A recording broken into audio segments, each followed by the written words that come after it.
we try to get compost on athletic fields, and the school board said, oh no, we can't let our kids play in compost. They'll get infections or diseases. Anyway, my employee was out trying to sell it. He went to another school. Suggest they put compost on the athletic fields because it grows a big, thick, beautiful turf.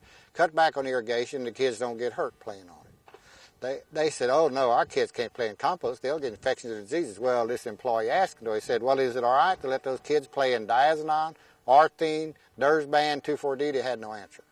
So happened, I knew Dr. Rex Moyer at Trinity University, top professor over, a biologist, and asked him if he could test compost. He said, Malcolm, he says, Trinity can do that test, but that's a long test, several months, 8 or 9 months. It could cost you $3,000 or better. I said, let's do it.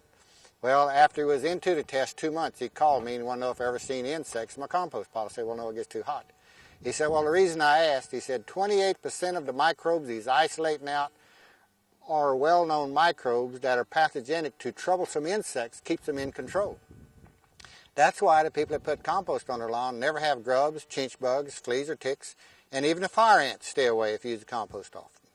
Well, Dr. Moyer called me later, and he says, you know, Beck, you got some valuable stuff in that compost pile. I said, well, I try to tell people that. He said, what I'm getting at now, he says another 18% of microbes he's isolating out are well-known microbes that industry uses to break down toxic materials, that you can't break it down anywhere else. The microbes can disassemble anything we put together if you give them the environment to work in.